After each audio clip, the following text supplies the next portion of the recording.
Yo, yo, get up, nah I ain't a quitter. Toss me the ball, I'm a really big hitter. Big picture, I'm a straight killer. Rising the song to the highest bidder. Got juice, got gas, I'ma move fast. New shoes, new tracks, like who's that? I'm new, come back, better than last. Yeah, it's a new me, never gonna look back.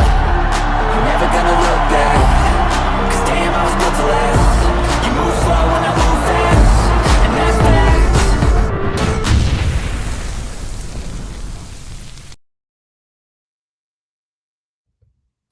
What's up, everybody, and welcome to another edition of the Chicago Sports Podcast. I am your host, Brandon, joined by Larry Holly. Larry, how you feeling tonight? I am wonderful. How are you? It's a little chilly, but other than that, I'm great. Yeah, I'm doing good, man. I mean, not much to report, but the Bears did theoretically kick off the season today, right? Yeah, they did. And you know that it's early. There's not a whole lot going on, but like I said, it's a Bears town. Anytime they do anything, yeah, you get fired up, especially with the offseason they've had. So hey, kick it off, so to speak, at least for what they can do at Halas Hall. Yeah, even I saw a bunch of viral videos over all social media platforms of what each player was wearing as they as they entered the facilities, man. So that's always unique too to see how a player dresses when they're not on the field. But yeah, what they're basically doing is phase one of the offseason, and these guys are going to come in and basically the players are going to meet the coaches, put some names to the back of the jerseys, right? But also strength and conditioning, and then physical rehabilitation, Larry. And I think what's most important for this phase right now is for guys like Braxton Jones, guys who have suffered injuries. He had an off-season surgery. He is still rehabbing that surgery, and he is still limited. So how important do you find this to be to the development of this football team? Well, I think it's just the start, right? And I think everybody gets a chance to meet Ben Johnson too. I'm sure that the probably people have seen here and there, but you get the chance to have Ben Johnson stand in front of the team as their head coach for the first time, and it's a chance to send that initial message to the team. And I think that's a really important thing as Ben learns how to be a head coach in the National Football League. And these players get a chance to know him. They know him obviously from being in the division, all that they've read about him, all that they've seen of him. I'm sure that they've all done their own research. I think that's probably the biggest thing right now. You'd mentioned Braxton Jones, but I think just Ben Johnson getting in front of the team, speaking to them, and kind of kicking off his era. Yeah, I agree. I think it's going to be good for especially players, the tenured players who have been on this roster for some time, not the guys necessarily who were acquired this offseason, the guys who have played for this team during, last season, the season prior, some losing seasons, to hopefully see just a change within meeting Ben Johnson's, just a difference in the building, right? I think what's also important for a lot of these players is meeting positional coaches as well. Do you think there's a positional coach on this team that stands out? Well, I'm always looking at position coaches. I think Eric Bieniemy. I think first of all, we've heard and have seen the results of what Bieniemy has been able to do in his stops. Especially in Kansas City. There, he's had an interesting road going to Washington, then going the collegiate route. I'm really curious to see what the next step is in his career. Many people thought he would be a head coach. That opportunity did not come. Now he gets a chance to come to Chicago, take a wealth of knowledge, not only to help Ben Johnson as he develops, but also to develop not only the players around him, but also to develop his own resume. I'm certain he still would love to be a head coach. I think the potential is there for him to be a head coach. So I think for me, Bieniemy really strikes out. And it is. He's the big, one of the bigger name guys that's on there. He's somebody who's had a lot of attention on him. And he's had this kind of, a little bit of a jolt, a little bit of a change in his trajectory. Many people thought he'd be a head coach. Now he's kind of gone back to the assistant and stayed there for a little bit. Now I'm really curious to see how he's going to take this opportunity here in Chicago and grow his career while also doing the same for the Bears and especially helping Ben Johnson. Yeah, and helping Ben Johnson in a lot of ways, right? He was just in the collegiate level. He coached for UCLA, so he's obviously got a lot of experience in young player development as well as being an experienced coach. And I also, Dan Rocher is a guy that I really kind of Mm-hmm. tone in on because the Bears have had the same offensive line coach, Chris Morgan, over the last two tenures, and I never really saw not just results as a whole unit. I never really saw the young guys develop under this individual. I was kind of curious as to why the Bears were so infatuated with them. I am glad that they went and got themselves a guy with 40 plus years experience for especially like I said, the guys who have been on this team already, guys like Braxton Jones and they just brought back Bill Murray, Kramer's here to stay Mm-hmm. too. It's good that those guys can put I don't know, kind of a new mentality and just a fresh start from the last two seasons, which we know, Larry, were pretty much a train wreck, but very underwhelming and didn't meet expectations. Another question I have for you is, how impactful do you think this is, like starting today, the Bears meeting their coaches on changing the culture of this football team? Well, it's the first time you really kind of get to do it, right? I mean, I mean, if people get the chance to meet Ben, they get the chance to see what's going on. But this is kind of the beginning, and as you spoke about, Brandon, not a lot really happens. You know, there's strength conditioning, players can rehab. I believe the quarterbacks can throw to the receivers, but they cannot have any defenders around them or out them. It's a very simple time. I do believe in the fact that it might seem a little cliche. I do believe culture kind of starts from day one. I've thought about that even in my own professional career when I had gone away from journalism. I felt like that the commitment to a new beginning in anything really starts from day one. I think you set the tone. You don't have to go crazy and reinvent the wheel in one day. But I think if you come in with the right mindset, you kind of do it. It starts there. We've heard about people who come in day one, they come in that first meeting, and sometimes they'll do something big, or sometimes they'll establish themselves.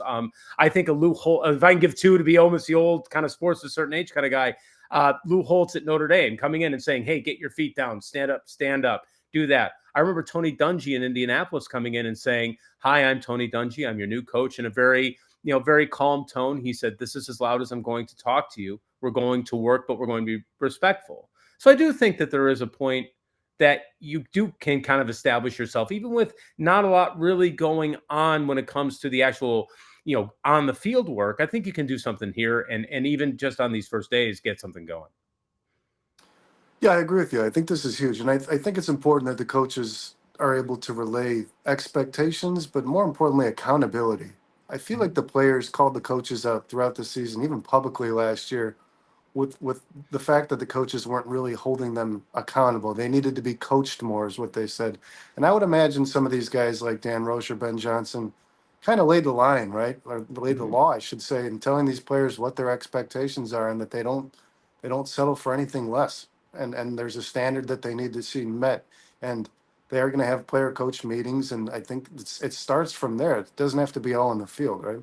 Yeah, and I think again, it's little steps here and there, and I think good teams do that, good coaches do that. You have a chance for Ben. Also, I think you think about it, it's a chance for him for the first time to lead a locker room, to lead a group of men who are going to try to go out on the field and what is going to be almost a 4-decade Super Bowl drought, a team that came off a very disappointing season. I think these are all things that can be established early, and while it is again just day one of a very long process, you can start something today.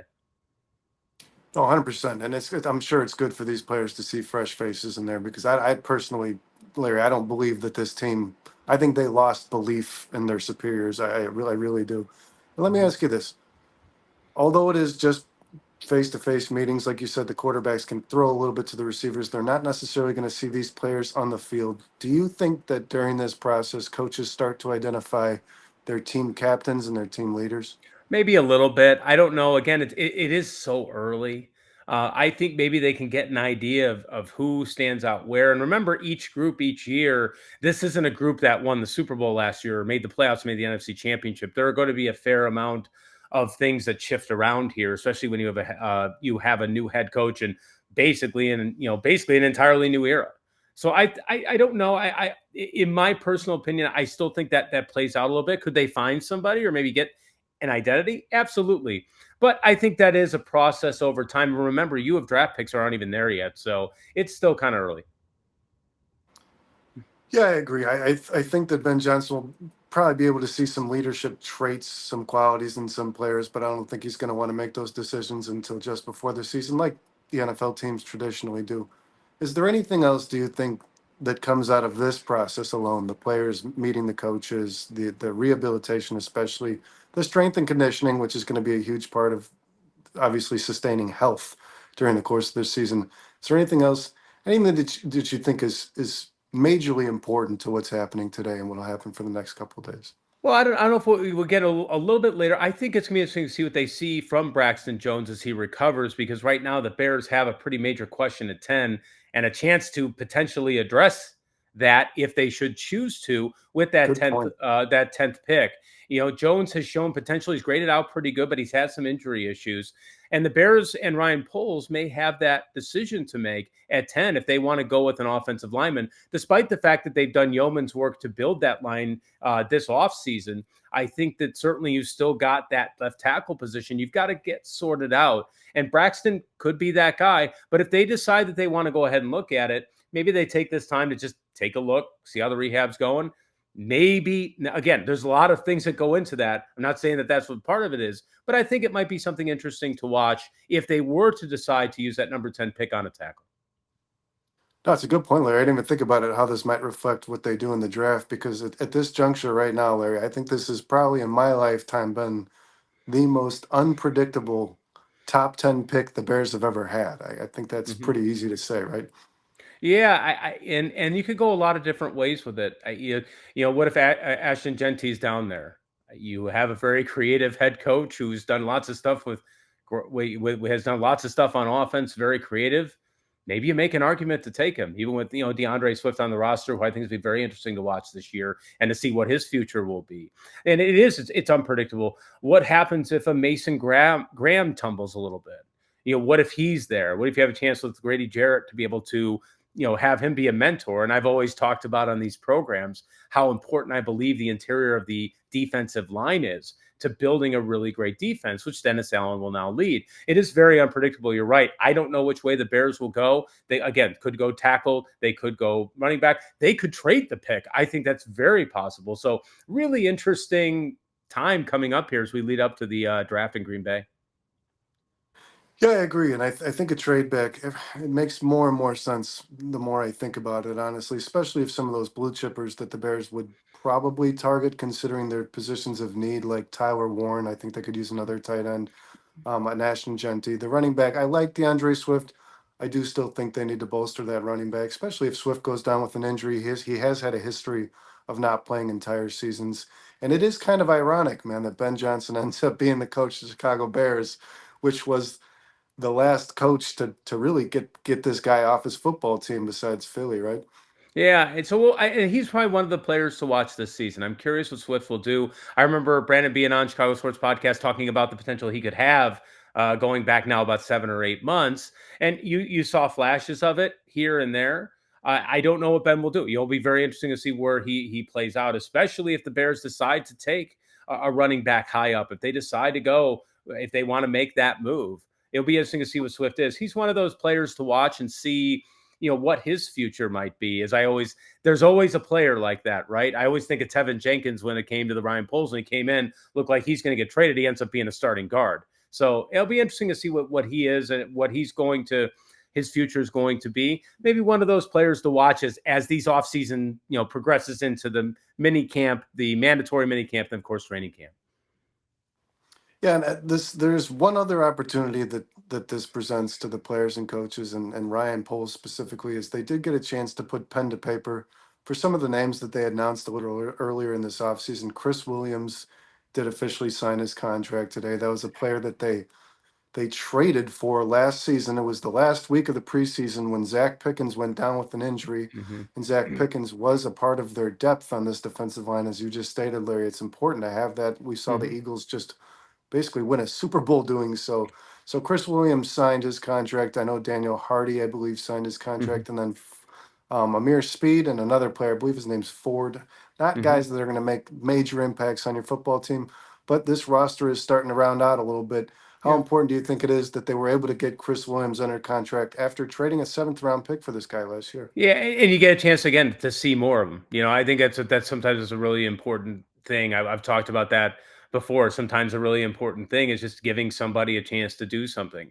I think the Bears have, I think that anytime you can get any kind of depth, I think it really helps. So I think it's a good thing. And it's kind of like, you get to see, like, I always think like a Miles Boykin, who they signed last week. He gets, he was a guy who had some great production early in his career. Now he gets to come here and see what he can make of it. At the very worst, he gets a chance to show off for some other teams in the preseason. At the very best, he works his way into the Bears rotation and gives gives Caleb Williams a little bit of a veteran guy while also giving a bigger sized guy a chance to go up and get some footballs and maybe restart his career. So it's like I said, these are all players. You get depth. You can never have enough depth, and always helps. Yeah, Boykin is a good mention too, because I might be getting a little ahead of my skis here, but I find Randall L is a guy who can kind of fix players, and I think Jamison Williams came into this league a few steps behind because he suffered the injury in the NCAA championship game, and then he had some, I'll call it off the field issues with the gambling and I think PEDs even. And Mhm. we saw last year a majorly productive season. I think he caught 1,001 yards. He made a pretty big impact on the number one offense in football. And I think Randall L, who's kind of like that father figure, had a lot to do with that. So maybe he can get a little more out of Miles Boykin than the Steelers did.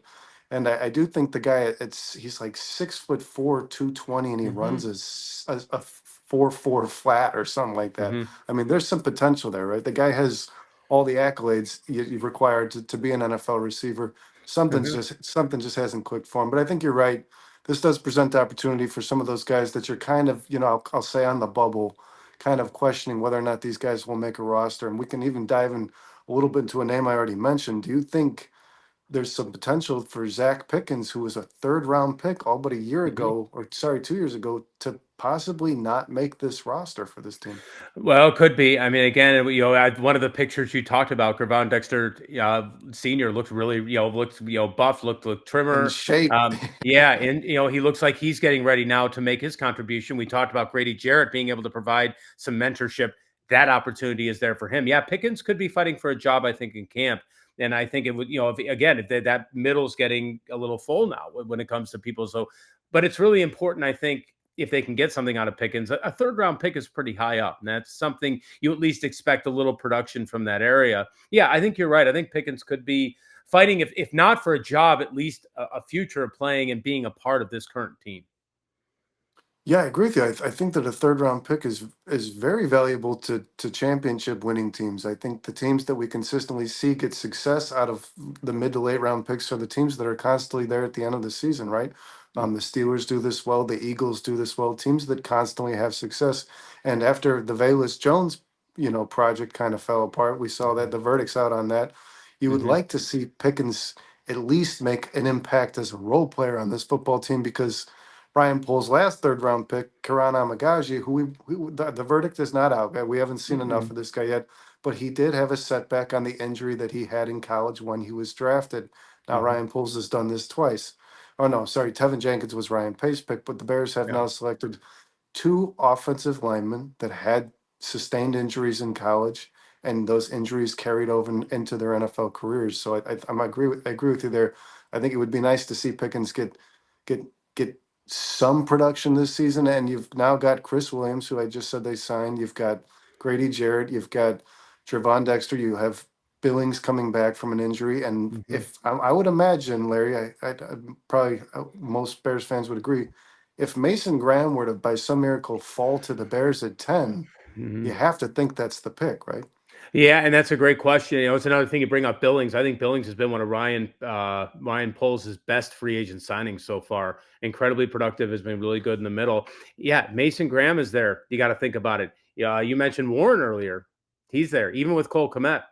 Maybe you think about it. There's, like I said, this draft could get really, really interesting for the Bears down there at number 10 with the needs everywhere, and of course, some decently talented players that could end up down there. Yeah, and like you just said, so what you're kind of gauging are these replacement level players, and as Bears fans, we love Cole Kmet. He has been Mhm. productive. I think all the quarterbacks that have played with this guy seem to develop a personal relationship with him as well. But maybe Ben Johnson, starting today with meeting these players face to face, doesn't see the same thing that we see in some of these guys, right? Well, I don't know. Cole, it'll be interesting. Again, it is early, and I think Cole has the chance, I think, to still be a really good player in this league. We've seen production before that fell off for whatever reason last year. They weren't targeting him a lot, but I think a lot of potential is there. He is under contract. So I think the Bears are going to do what they can to make that work. Yeah, I agree, and I also think that the offensive line. last year, especially the interior offensive line and the pressure that they were able to apply, defenses were able to apply on Caleb Williams, disrupted a lot of things. DeAndre Swift probably didn't look the best he could have. You know, if he's running behind a quality line, we've seen in previous years, he's a much better running back than fans gave him credit for last season. Larry, I want to ask you, is there anything else from today after these players met their coaches, the strength and conditioning started, anything that you think we should mention? Well, another assistant coach I really like, Antoine Randall. Covered him in college. I didn't go to Indiana, but I went to Illinois. Loved watching him play. Loved watching him play in the NFL. He is another assistant. I probably should have mentioned him before that I think could be really good. And again, it's just a very interesting time for the Bears. I don't know how much to get out of today, but really now for me, you kind of watch and see what maybe impressions they get, and then maybe how they think in the draft, which right now looks like it could be a little chaotic in that first 10 picks.